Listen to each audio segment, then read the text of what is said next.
Welcome to Mishna study Masachet Ketubot Perek Daled Mishnah He. Over here in this Mishnah, I'm going to discuss when a dad hands over his daughter. When does this happen?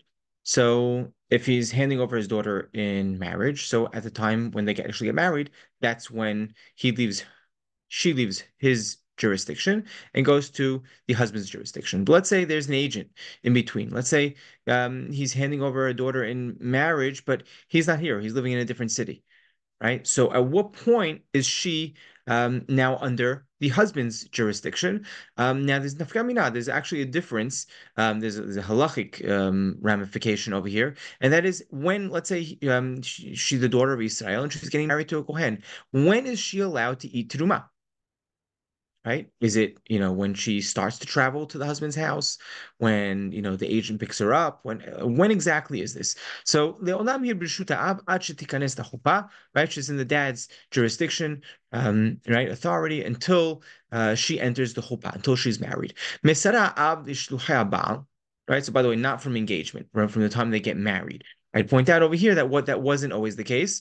The original law was the moment that a Bat Yisrael gets engaged to a Kohen, she's allowed to eat in Teruma.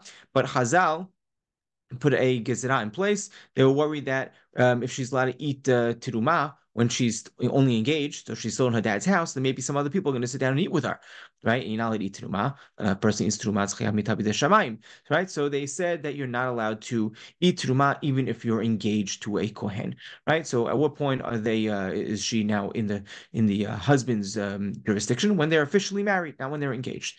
Now, let's say the dad handed her over to the agents of the husband, right? The husband's in a different town. He sends a messenger over to go pick up his fiance. So the moment the dad hands her over to these messengers, then she's in the husband's jurisdiction at that point. She's considered married. She's allowed to eat teruma on the way. Let's say the messengers of the dad went with the messengers of the husband. Then she's still considered, right? The bride is still considered in the jurisdiction of the dad still. Once the messengers of the dad hand her over to the messengers of the husband, then she enters into the jurisdiction of the husband, and from then on, right, she's considered his responsibility. And if she was getting married to a kohen, she would be allowed to eat teruma.